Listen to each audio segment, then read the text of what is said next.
Esta semana vamos a tratar el tema 6, el reformismo borbónico en el siglo XVIII, 1700-1788.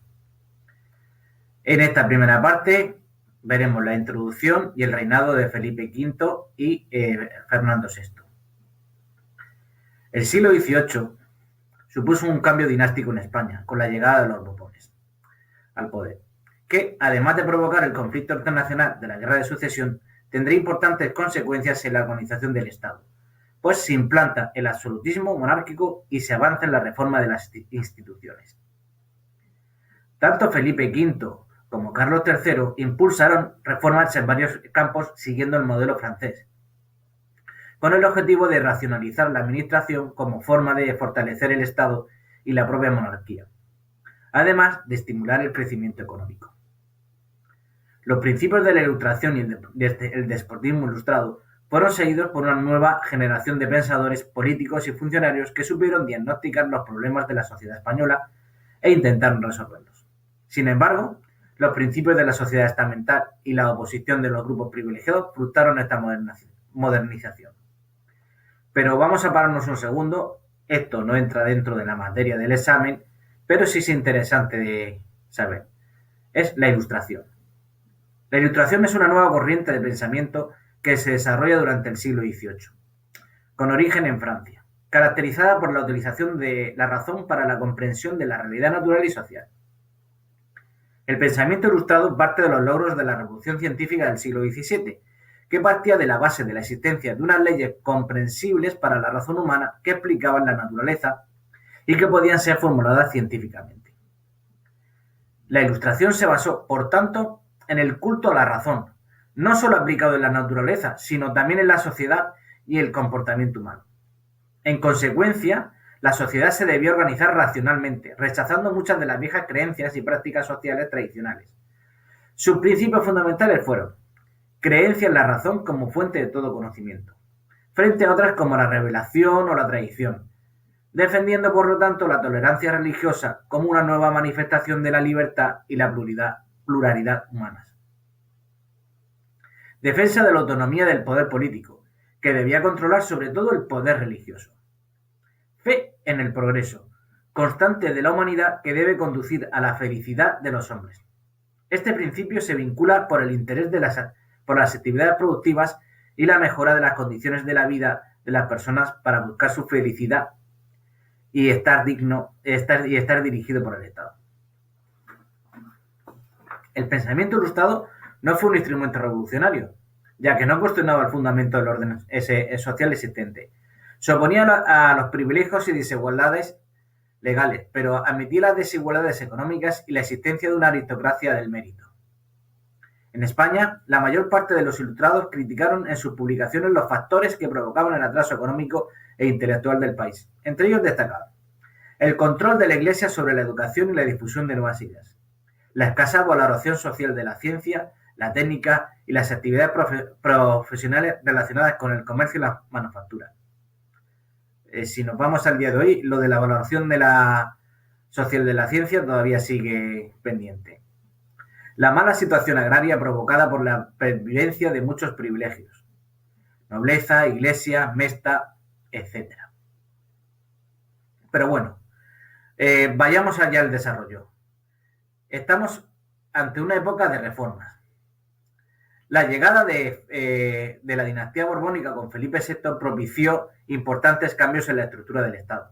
Estos cambios, inspirados en gran medida en el Estado absolutista francés, fueron introducidos esencialmente durante el reinado de Felipe V. En 1746, al fallecer su padre, Fernando VI ocupó el trono español. Su reinado se caracterizó por proseguir los esfuerzos de reconstrucción interna iniciados en el reinado anterior. Los primeros Borbones adoptaron diversas medidas centralizadoras, con el objetivo de hacer un Estado más eficaz. En este sentido, se adoptaron medidas importantes. Y como veis, he señalado aquí los decretos de nueva planta porque es vital conocerlos, así como el nuevo modelo de administración territorial. Decretos de nueva planta: 1777 en Aragón y Valencia, 1715 en Mallorca y 1716 en Cataluña. supusieron la abolición de los fueros e instituciones propias de los reinos de la Corona de Aragón, las Cortes. La medida fue tomada en represalia por el apoyo prestado por estos reinos al archiduque Carlos en la Guerra de Sucesión. Pasaron a ser gobernados por las leyes castellanas. Así, todo el territorio de la monarquía pasaba a tener un sistema de gobierno uniforme, excepto en el caso de Navarra y País Vasco. Quiero que tengáis en cuenta que viendo todo lo que hemos visto en estos temas anteriores, los problemas del independentismo catalán nacen aquí, al quitarles los privilegios que durante siglos se habían mantenido, no les gustó y desde ese momento hay un germen de sentirse diferentes, de marcar la diferencia con el resto de España.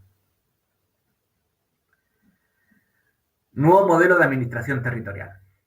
Basado en la siguiente estructura. División del territorio en provincias.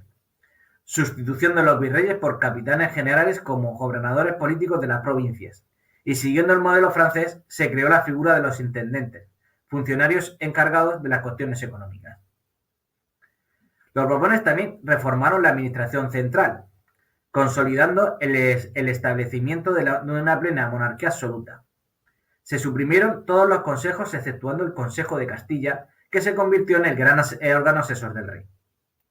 Se crearon las secretarías de despacho, que son los antecedentes de los ministerios. Estaba la de Estado, Guerra, Marina, Hacienda, Justicia e Indias. En 1787 se establece la Junta Suprema del Estado, antecedente del Consejo de Ministros. Reformas en el sistema de Hacienda. También es importante. Uno de los objetivos marcados en este periodo fue el saneamiento de la Hacienda Real. Durante el reinado de Felipe V y como consecuencia de los decretos de nueva planta, se obligó a contribuir a los territorios de la Corona de Aragón. Para ello se estableció para cada reino una cantidad equivalente a la que se pagaba en Castilla. Solo que en este caso cada territorio tenía la libertad para elegir cómo recaudar esos impuestos. Posteriormente, el marqués de Ensenada, ministro de Felipe VI, elaboró un proyecto que consistía en sustituir la diversidad de impuestos por una única contribución. Para establecer la cuantía correspondiente a cada súbdito era necesario previamente efectuar un recuento detallado de los habitantes de Castilla y de sus propiedades. Es el llamado catastro de Ensenada. Pero las protestas y reclamaciones, especialmente de los estamentos privilegiados, frustraron este proyecto. Básicamente porque no querían que el Estado supiera cuánta gente vivía en sus territorios ni cuánto dinero tenía. Con esto terminamos este primer bloque y en el siguiente vídeo veremos el reformismo de Carlos III, así como los distintos aspectos de la economía de este periodo.